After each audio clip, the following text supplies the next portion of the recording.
Gracias y paz, mis amados hermanos del Grupo Edificados en la Palabra y amigos oyentes que día tras día nos permite llegar hasta sus hogares con estos temas de reflexión.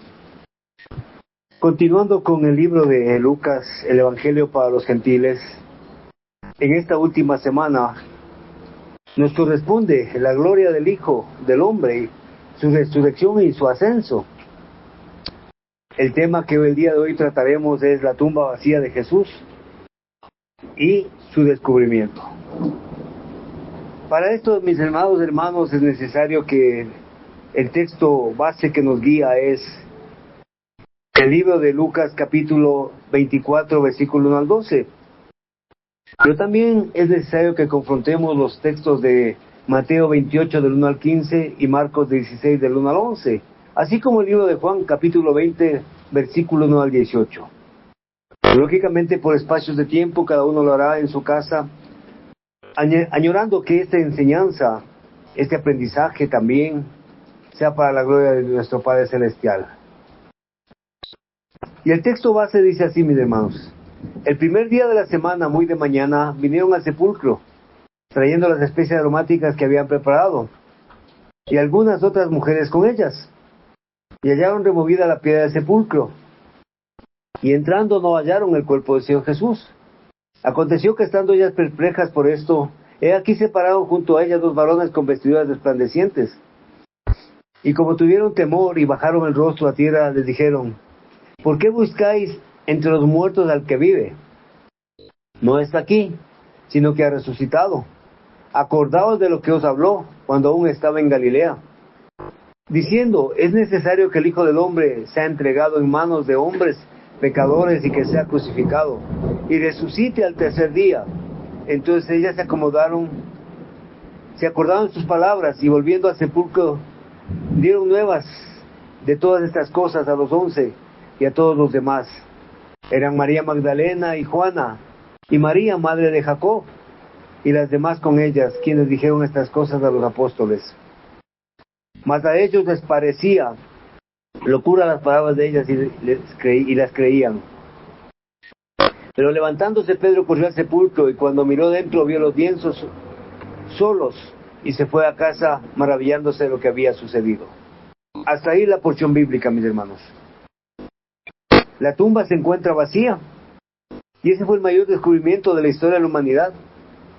Sin embargo, la tragedia es que la mayoría de las personas no son conscientes de que Jesús resucitó, o lastimosamente hay un gran segmento de la población que no cree este hecho increíble y maravilloso. Pero cada persona está en el libre albedrío de escudriñar la palabra para entender lo que la palabra nos manifiesta, mis hermanos. Para poder llegar a este punto específico, en donde nos dice que la tumba estaba vacía, es necesario tomar algunos aspectos o parámetros importantes, mis hermanos, para poder ejemplificar y vivenciar y tener la certeza de lo estudiado, mis hermanos. Elementos que iremos analizando poco a poco antes de entrar de lleno al análisis de Lucas 24, 1 al 12. Y el primer elemento que debemos tomar en consideración, mis hermanos, es el día. Sí, mis hermanos, el día. En el libro de Génesis capítulo 1, versículo 3 al 5, dice la palabra del Señor: y dijo Dios, sea la luz, y fue la luz. Y vio Dios que la luz era buena. Y apartó Dios la luz de las tinieblas. Y llamó Dios a la luz día, y a las tinieblas llamó noche. Y fue la tarde y la mañana de un día. Y fue la tarde y la mañana de un día. Es así como empieza el día, el primer elemento. Cuando se entra en un estudio de las Sagradas Escrituras, es necesario dejar a un lado el costumbrismo, las tradiciones, las leyes mundanas, que durante muchos años han regido nuestro corazón, y sobre todo corregir aquellas malas enseñanzas que nos fueron instruidas. Y una de ellas desde el comienzo de lo que comúnmente llamamos día. Se nos ha dicho que el día comienza a las 12 de la noche, de acuerdo a la enseñanza griego-romana. Y los egipcios fueron los primeros que comenzaron a medir el día a partir de las 12 de la noche, mas no de la cultura de Israel, que estaba guiado por la Biblia. Por eso dice claramente, y dijo Dios, sea la luz, y fue la luz. Fácilmente se comprende que antes de la luz había tinieblas. En otras palabras, primero es la noche y después la parte clara o día. Por tal razón, la conclusión bíblica a esto es, y fue la tarde y la mañana. Fue la tarde y la mañana un día. Por tanto, el día debe empezar al principiar las tinieblas. Este molde quedó establecido, fue incorporado a la ley de Moisés como lo establece Levíticos 23:32. Cuando dice sábado de reposo será vosotros, comenzando los 9 del mes en la tarde, de tarde en tarde, holgaréis vuestro sábado. Con esto debemos comprender que cuando el sol se está ocultando, el día de 24 horas se está terminando. Y cuando las sombras de la noche están cayendo, está empezando el nuevo día. Se puede así decir que el día comienza básicamente a la puerta del sol, mis hermanos. Los israelitas tenían su forma de dividir las horas, las 24 horas del día, según la primera parte que es la noche, según registro del libro de los jueces, capítulo 7, versículo 19. Se dividía en 4 velas, los mismos que se pueden observar en los evangelios de Mateo 14:25 y Lucas 12:38, en donde son mencionados la segunda y tercera y cuarta vela de la noche. La primera vela comprendía de las 6 de la tarde a las 9 de la noche, la segunda de las 9 a las 12, la tercera de las 12 a las 3 y la cuarta de las 3 a las 6 de la mañana. La parte clara, lo que llamamos día, se dividió en tiempos de Cristo en 12 horas. Y eso lo vemos en Juan capítulo 11, versículo 9. Y este mismo horario usó Cristo para ilustrar la parábola de los obreros de la viña, en Mateo 21:6.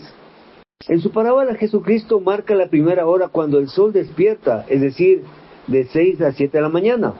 La segunda hora de las 7 a las 8. Y así sucesivamente hasta llegar a la última hora, de 5 a 6 de la tarde, la 12ª hora.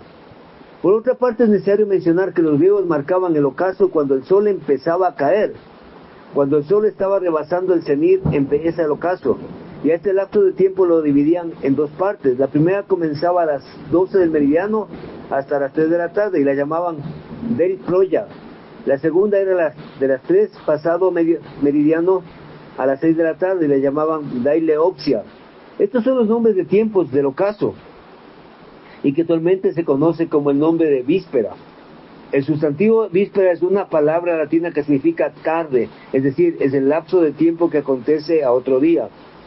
En los evangelios de Marcos capítulo 15 versículo 42 y Mateo 28:1, este vocablo tiene una función muy especial y juega un papel muy importante para el tema que estamos tratando. Toda esta primera parte es esencial para ubicarse en cada momento en las narraciones de la muerte y resurrección de nuestro Señor Jesucristo. Por eso decía, mis hermanos, uno de los principales elementos es definir el día. Otro de los elementos, mis hermanos, que debemos definir es la mesianidad de Jesús. Y Él nos da una señal y en el libro a través del estudio bíblico de Mateo 12, del 38 al 41. Pero sin embargo nosotros debemos ver en Mateo 12:40, dice, porque como estuvo Jonás en el vientre de la ballena 3 días y 3 noches, así estará el Hijo del Hombre en el corazón de la tierra 3 días y 3 noches, Mateo 12:40. Al manifestarse Jesús al pueblo de Israel, a quienes había sido enviado en Mateo 15:24, como el prometido Mesías, como lo vemos en Juan 1:41, los judíos siempre estuvieron pidiéndole señal, en Juan 6:30, para poder creer en Él. No obstante que el Señor les manifestó varias pruebas de que Él era el Hijo de Dios, en Juan 5:36, Juan 6:30 y Juan 14:11.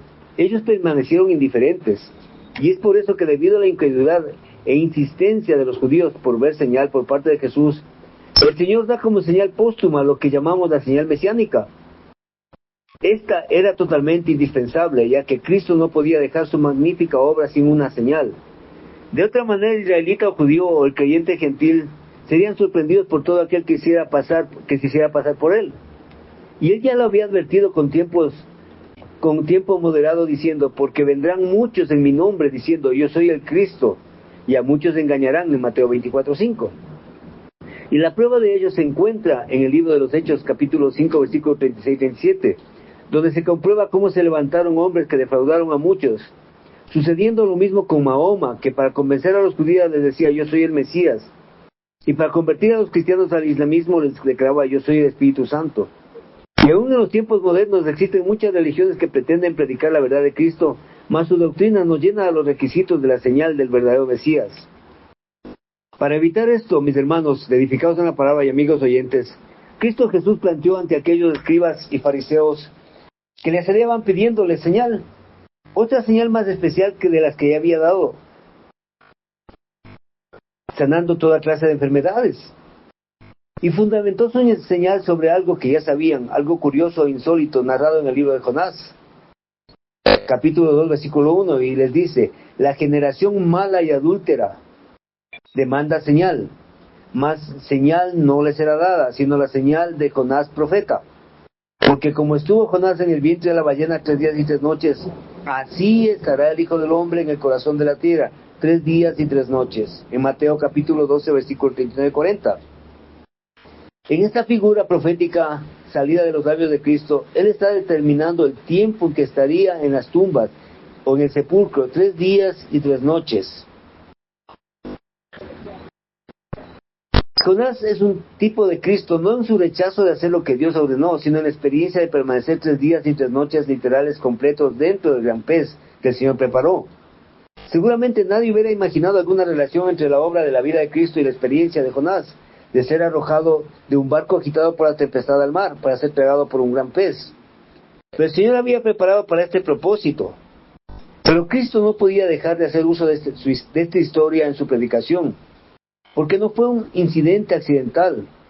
Dios lo planeó y sería vital e importante como factor sustancial en el plan de salvación.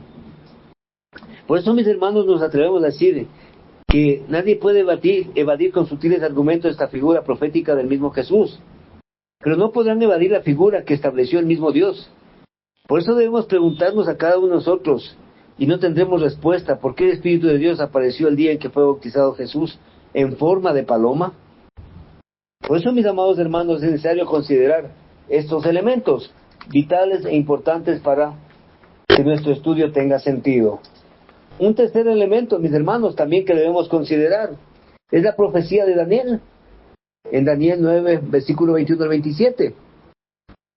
Pero vamos a topar únicamente los versículos 26 y 27 en este momento. Y después de los 72 semanas, se quitará la vida al Mesías. Y en otra semana confirmará el pacto a muchos, y a la mitad de la semana hará cesar el sacrificio y la ofrenda. Póngale atención, mi hermano. Y a la mitad de la semana hará cesar el sacrificio y la ofrenda. Es totalmente evidente que la profecía de Dios dada al profeta Daniel presenta con exactitud el año y el día de la muerte redentora de su Hijo,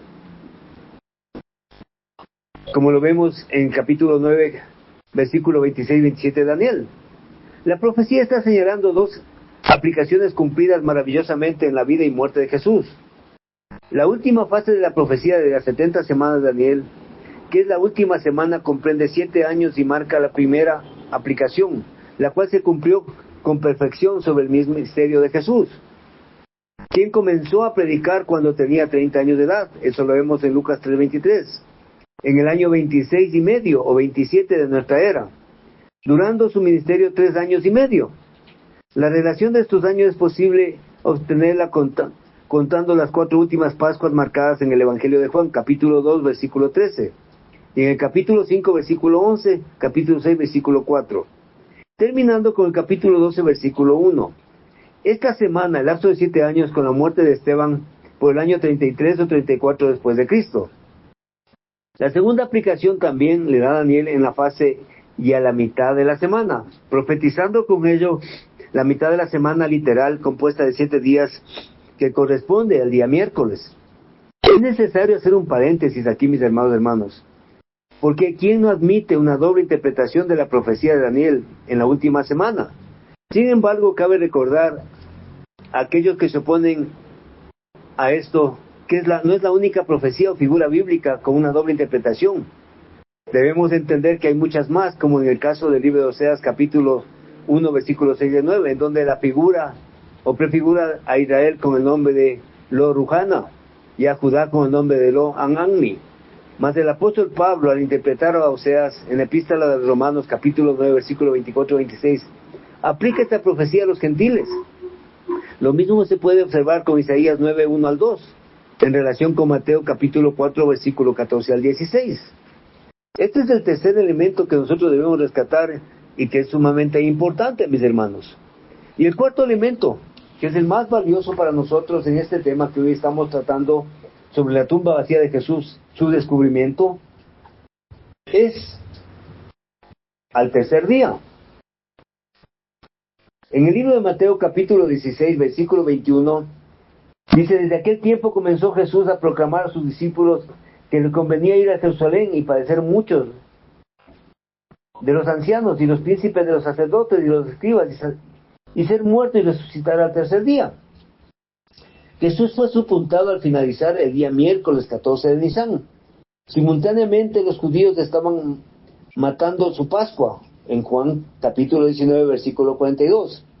Y empezaba el sábado 15 de Nisan, que cayó en jueves.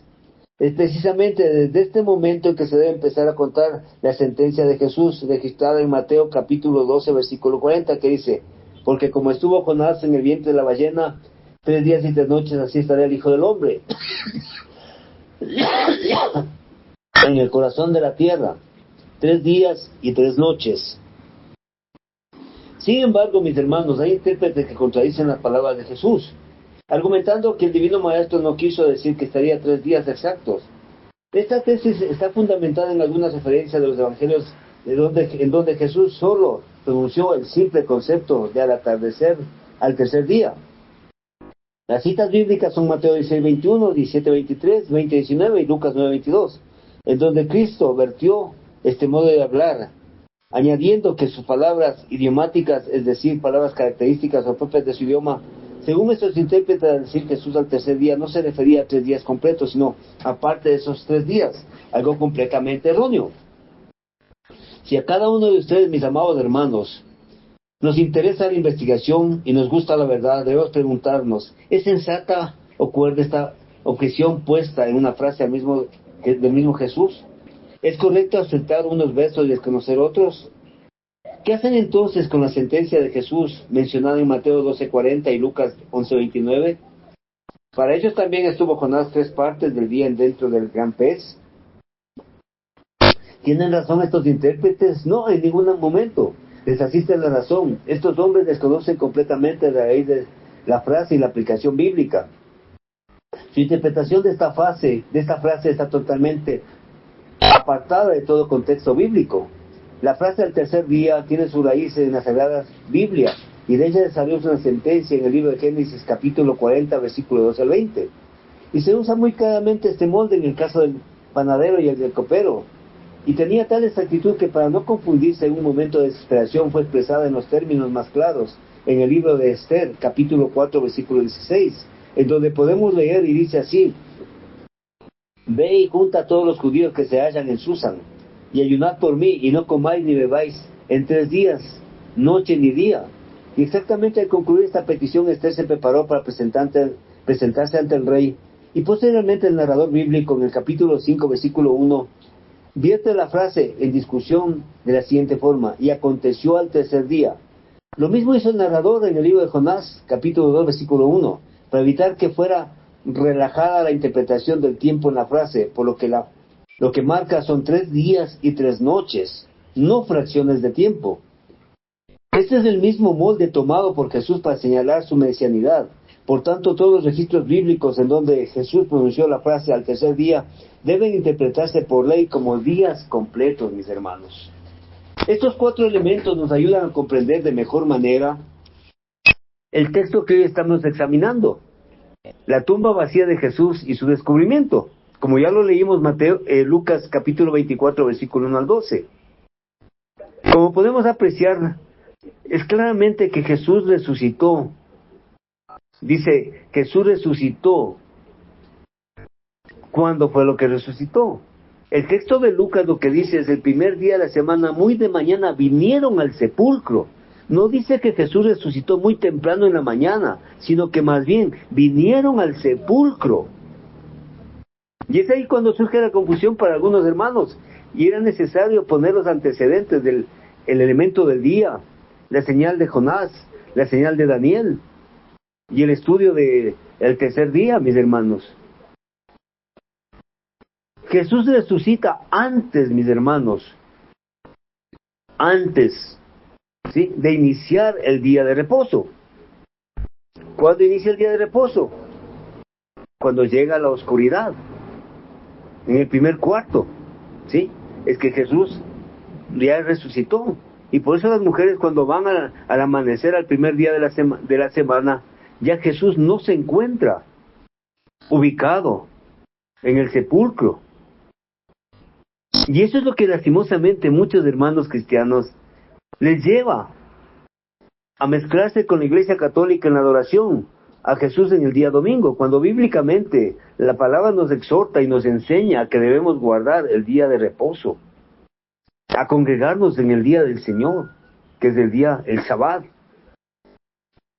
Sí, mis hermanos, Jesús resucita y es recién visualizado por sus seguidores al amanecer del primer día de semana, con lo cual se cumple la profecía de que estuvo en el sepulcro 3 días y 3 noches, como lo había dicho.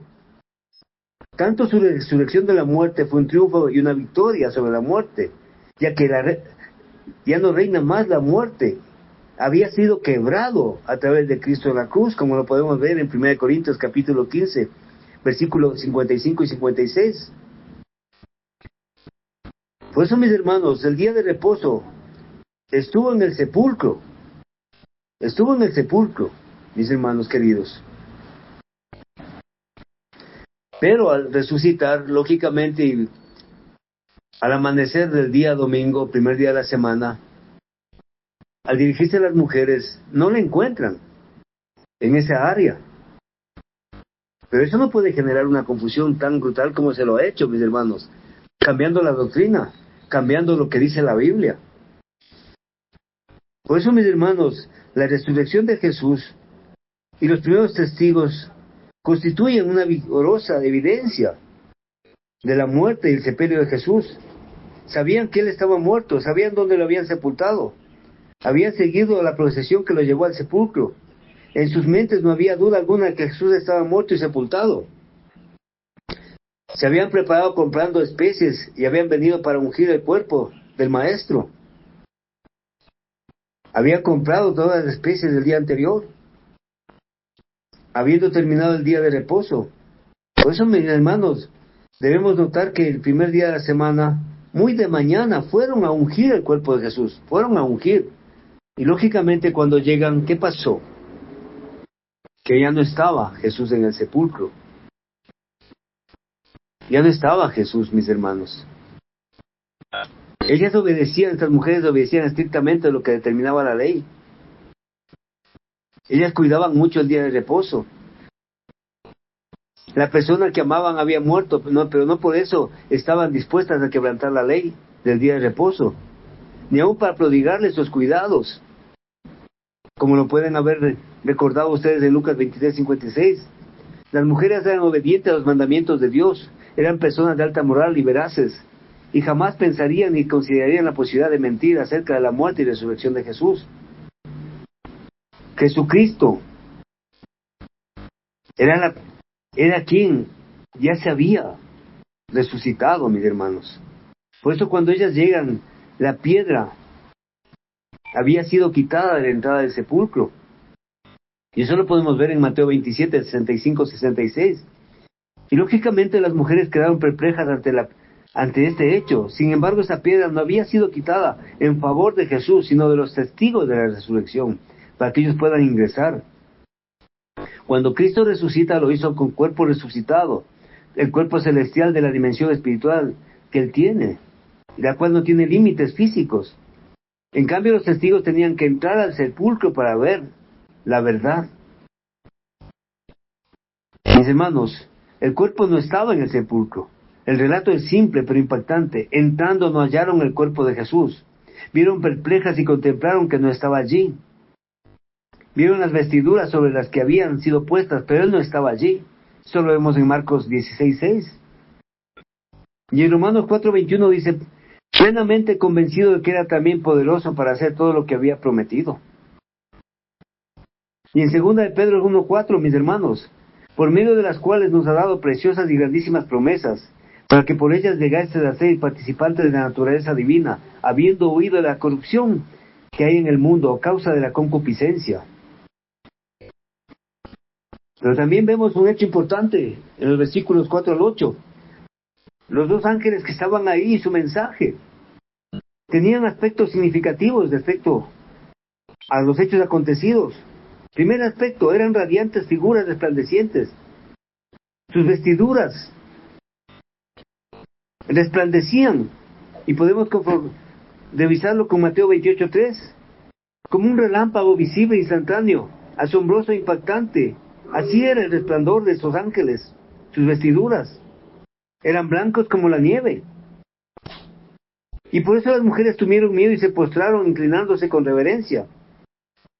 Pero los ángeles hicieron una pregunta puntual, que es el segundo aspecto. ¿Por qué buscáis entre los muertos al que vive?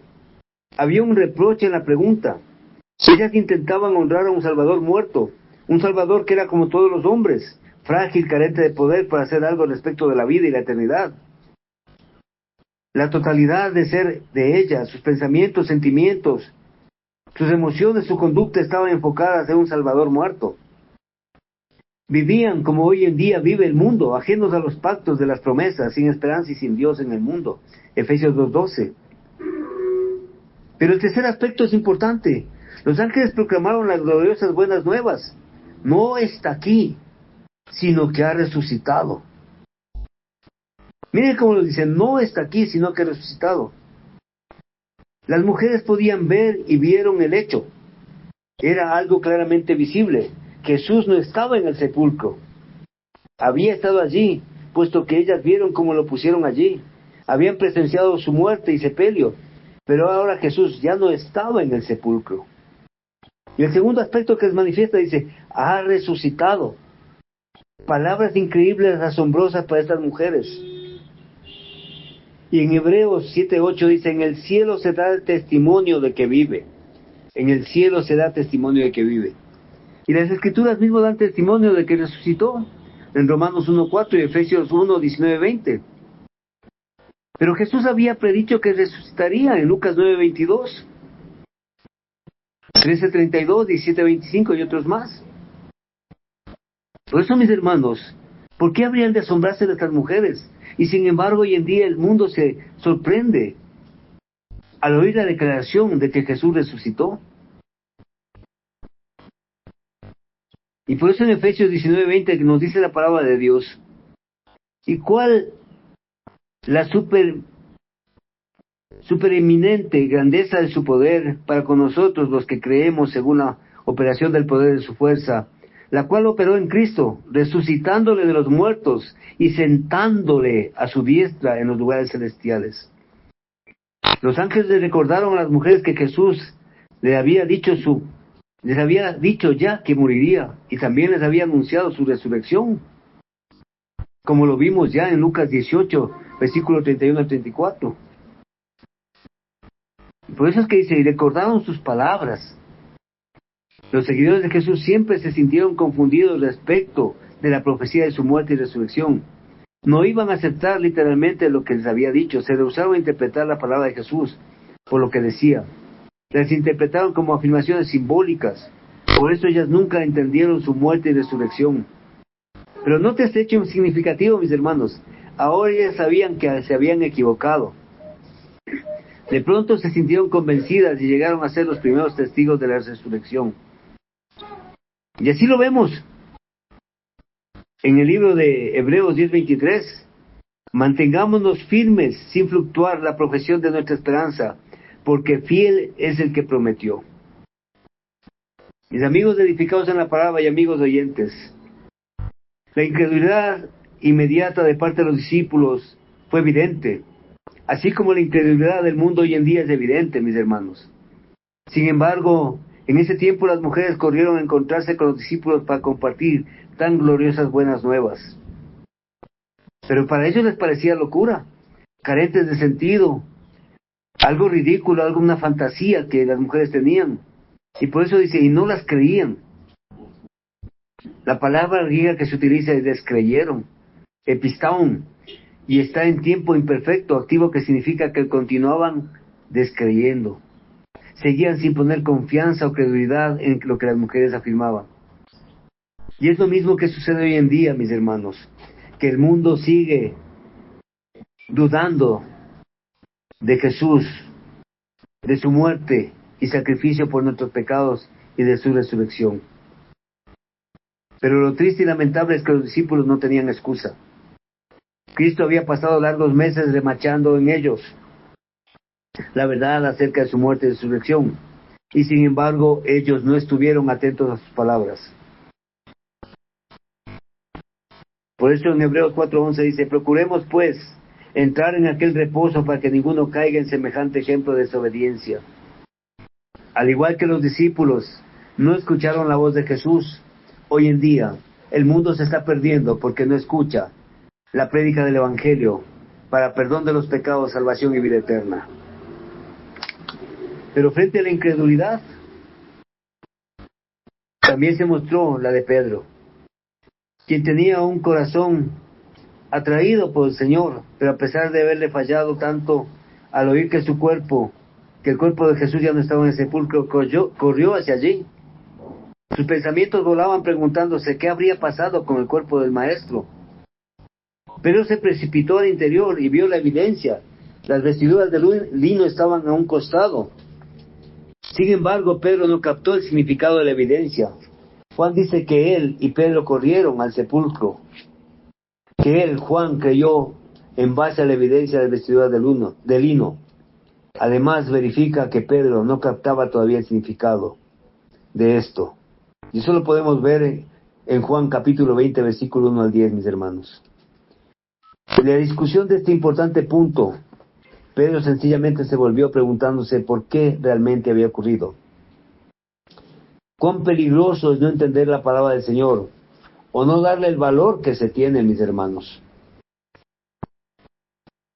Las dudas siempre van a atacar el corazón de la gente. La persona tiene que estar abierta a la evidencia de la resurrección y confiar que la tumba está vacía, que Cristo ha resucitado, que en Él la muerte fue vencida y que la persona debe buscar con honestidad para que el Espíritu de Dios more en cada uno de nosotros. Es necesario hacer lo que hizo Pedro, correr al sepulcro y ver lo que realmente ocurrió. Y en Lucas 24:25 dice, entonces Él les dijo, oh insensato y tardos de corazón para creer todo lo que los profetas han dicho. Para nosotros en este tiempo, también es menester que dejemos de ser esos insensatos y creamos que Jesucristo ha resucitado. Y en el libro de Juan, capítulo 3:36 dice, el que cree en el Hijo tiene vida eterna, pero el que rehúsa creer en el Hijo no verá la vida, sino que la ira de Dios, mis amados hermanos. Mis queridos hermanos, edificados en la palabra, y amigos oyentes, al tercer día, la tumba estaba vacía. Al tercer día, Jesús había resucitado. 3 días y 3 noches, contando a partir del día miércoles. A mitad de la semana, como nos dice Daniel, como nos dice el libro en Jonás, mis amados hermanos. Luego entonces, ¿habremos de creer en las Escrituras o en la filosofía y pensamientos de hombres? ¿Habremos de guardar el día de reposo para la gloria del Eterno? ¿O simplemente habremos de vivir sumidos en la ignorancia o desconocimiento de la palabra de Dios? Y en Juan 8:24 dice, por eso os dije que moriréis en vuestros pecados, porque si no creéis que yo soy, en vuestros pecados moriréis. Que la palabra de Dios sea manifestándose en sus vidas y sobre todo, que sea en cada uno de sus corazones, mis amados hermanos. Paz a vosotros. Desde Quito, Ecuador, su hermano en Cristo, de la Iglesia de Dios Séptimo Día, Edwin Balseca Jaramillo. Y esto es para la honra, honor y gloria de Jehová de los ejércitos.